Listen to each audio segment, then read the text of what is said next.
সব সময় সব কথার উত্তর দিতে নেই।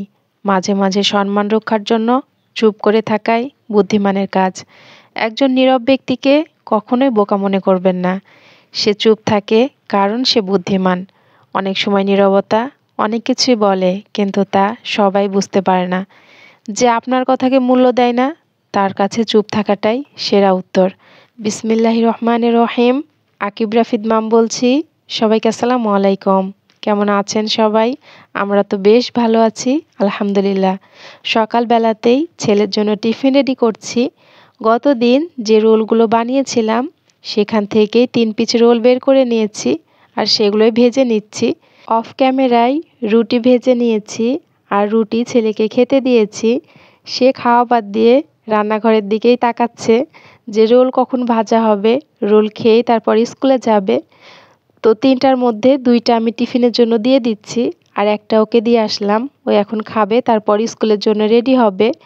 আসলে ছোট মানুষ, ও ঘুরিয়ে ফিরিয়ে সব সময় আমাকে ওর খাবারগুলোই বানানোর কথা বলে। প্রত্যেক দিন বলে, আম্মু আমাকে ফুচকা বানিয়ে দাও। প্রত্যেক দিন ফুচকা খাওয়া কি ভালো বলেন তো? ওকে আমি যতই বোঝাই না কেন, শুধু যখন বোঝাই তখনই পরবর্তীতে কিন্তু আবার যেই করা সেই হয়ে যায়। প্রত্যেকটা দিন স্কুল থেকে আসার পরে বায়না ধরে, আম্মু আমাকে ফুচকা বানিয়ে দাও। প্রতিদিন তো আর ফুচকা বানানো সম্ভব না, আর খাওয়াও ভালো না। কত শত কথা বলে যে কাটাই, আর মাঝে মধ্যে তো বিরক্ত হয়ে যায়, আবার কোনো কোনো দিন বানিয়েও দিই। এর মধ্যে আমি আমার নাস্তাটাও করে ফেলেছি। রুটি ভেজে নিয়েছিলাম, আর কালকের তরকারি ছিল, সেগুলো দিয়েই নাস্তাটা করে ফেলেছি। এখন তো কমফোর্টার দিয়েই হয়ে যাচ্ছে, কিন্তু কয়েকদিনের মধ্যেই মনে হচ্ছে ভারী কম্বল বের করতে হবে। কালকে রাত্রে শার্ট প্যান্টগুলো আমি আয়রন করে রেখেছিলাম, এখন সেগুলো গুছিয়ে নিচ্ছি। এ মাসে খুব বেশি একটা ইনকাম করতে পারিনি। 4-5টার মতো শার্ট ছিল, আর 3-4টার মতো প্যান্ট ছিল আর কি। তো 130 টাকা আমাকে কিন্তু আকিবের আব্বু কালকে রাত্রিবেলাতেই দিয়ে দিয়েছে। টাকাটা হাতে পাওয়ার পর থেকেই চিন্তা করছি যে টাকাটা দিয়ে কি নিব, কিন্তু এই সামান্য টাকা দিয়ে ভালো কিছু হবে না। এজন্য আমাকে আরও বেশি টাকা উপার্জন করা লাগবে, আর জমানো লাগবে। তারপরেই না আমি ভালো কিছু নিতে পারবো। আমি আবার আলমারিতে এসে খোঁজাখুঁজি করে দেখছিলাম যে আরও শার্ট প্যান্ট বাকি থাকলো নাকি আয়রন করতে। তো দেখলাম না, সবগুলো আয়রন করা আছে। আকিবের আব্বু তো আমাকে বলছে যে আগে মাসের পর মাস পার হয়ে যেত, আয়রন করার কোনো নামগন্ধ ছিল না। আর এখন টাকার জন্য খুঁজে খুঁজে শার্ট প্যান্ট বের করে আয়রন করার জন্য। টাকার প্রতি কত লোভ, এরকমটাই বলছে আর কি। টাকার প্রতি লোভ নাই কার বলেন তো? সংসারের কাজ করে ঘরের মধ্যে থেকে যদি টুকটাক কিছু টাকা হাতে আসে, তাহলে ক্ষতি কি? আমি তো ভাবছি এইটা আমি চালিয়ে যাব। আর আমি কিন্তু বলেই দিয়েছি আকিবের আব্বুকে যে যেদিন থেকে টাকা বন্ধ হয়ে যাবে সেদিন থেকে কিন্তু আয়রন করাও বন্ধ হয়ে যাবে। তো এখন কিন্তু রান্নাঘরে চলে এসেছি, আর রান্নাঘরে ডিমগুলো কালকে রাত্রেবেলাতেই ধুয়ে রেখেছিলাম, সেগুলোই গুছিয়ে নিচ্ছি। ডিম শেষ হয়ে গেলে সব থেকে টেনশান হয় আমার, কারণ ডিম কিনতে আমাকেই যেতে হয়। বাড়ির হাট বাজার সব কিছুই কিন্তু কর্তামশাই করে নিয়ে আসে, কিন্তু ডিমের বেলায় সে কখনোই যায় না। ডিম কিনতে সে ঘুরে ফিরে আমাকেই যেতে হয়। প্রায় অনেক বছর আগে একবার আকিবের আব্বু ডিম কিনে বাসায় আসছিল। তো ব্যাগের মধ্যেই সমস্ত ডিমগুলো ছিল। কি করে জানি অর্ধেকেরও বেশি ডিম ভেঙে যায় আর কি, সেও বুঝতে পারেনি। ওই থেকে যে সে ডিম কিনা বাদ দিয়েছে, আজ পর্যন্ত আমি তাকে ডিম কিনাতে পারিনি। বাসার যা কিছু লাগে সব কিছুই সে নিয়ে এসে দেয়, কিন্তু ডিমটাই শুধু আমি কিনি আর কি। তো এখানে আটাগুলো বের করে নিচ্ছি। কালকে রাত্রিবেলাতেই কন্টেনারটা ধুয়ে রেখেছিলাম। আমাদের বাসাতে বেশিরভাগ দিনই সকালবেলাতে রুটি খাওয়া হয়।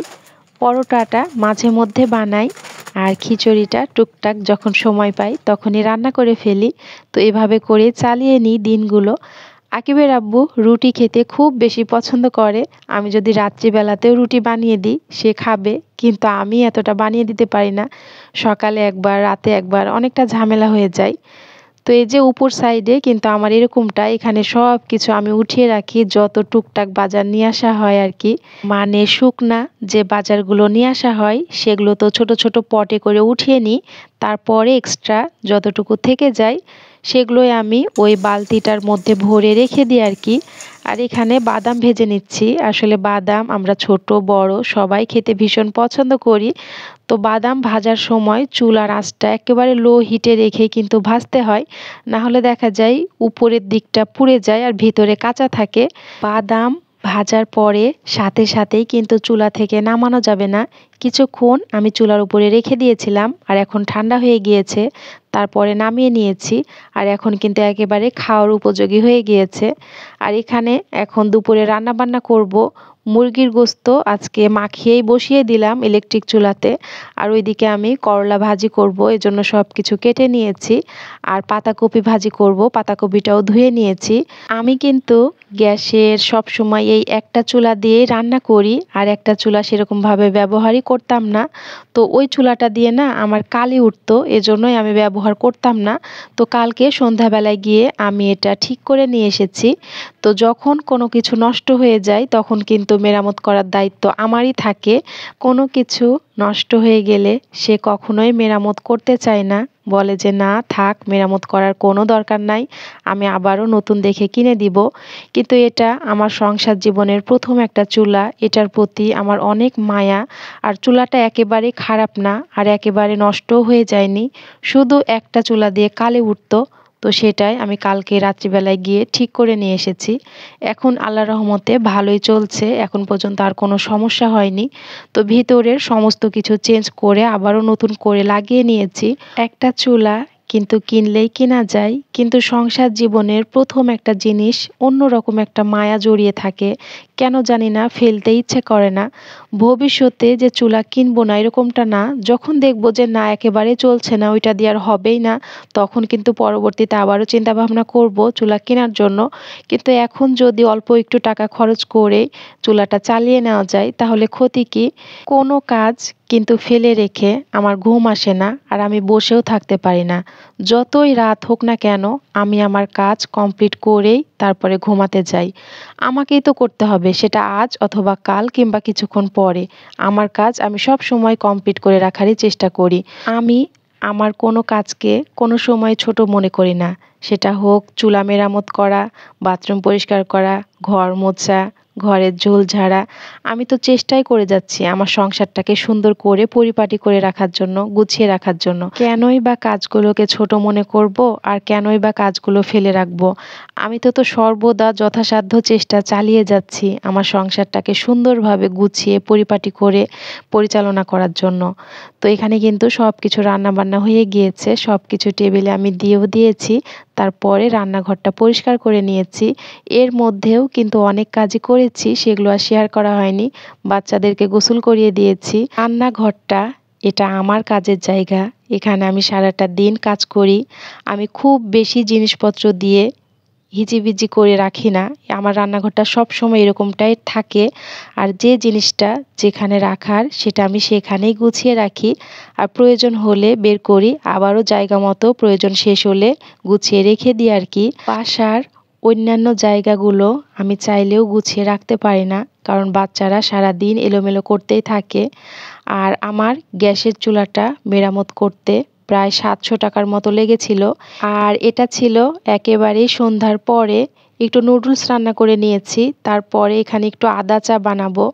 দেখা যায় শীত আসলেই গলার এত এত সমস্যা হয়ে যায়, কথা বলতে সেরকমভাবে ভালো লাগে না। প্রায় অনেক বছর আগেই আমার টনসিল অপারেশন করা হয়েছিল। তখন থেকেই ঠান্ডা কোনো খাবার আমি খেতে পারি না। ফ্রিজের কোনো খাবার কিংবা আইসক্রিম এগুলো খাবার আমার মোটেও খাওয়া চলে না। আর গোসল করার পরে যদি চুলটাও ভেজা থাকে তাহলেও কিন্তু আমার সমস্যা হয়, গলার মধ্যে চুলকানি শুরু হয়ে যায় আর কি। তো শীতের সময় খুব বেশি ঝামেলা হয়ে যায়, সব সময় ফ্লাক্সে গরম পানি ভরে রাখতে হয় আমার জন্য। প্রায় সময় আদা চা বানিয়ে বানিয়ে খেতে হয়। আর খুব সাবধানে থাকি যেন ঠান্ডা না লাগে। কিন্তু যতই সাবধানে থাকি না কেন, মেয়ে মানুষের কাজই হচ্ছে পানি নাড়া। রান্নাঘরে গেলেই পানির কাজ, কাপড় ধুতে গেলে পানি, ঘর মুছতে গেলে পানি, সব জায়গাতেই তো কাজ। এখন আমি চা নিয়ে বসে পড়েছি। আর আমার একটা বদ অভ্যাস আছে, আমার এক মগ চা ছাড়া ভালো লাগে না। তো আজকের মতো এখানেই বিদায় নিচ্ছি। সবাই সুস্থ থাকার, ভালো থাকার চেষ্টা করবেন আর আমাদের জন্য দোয়া করবেন। দেখা হয়ে যাবে পরবর্তী কোনো ব্লগে। আজকে এ পর্যন্তই। আল্লাহ হাফেজ। আসসালামু আলাইকুম।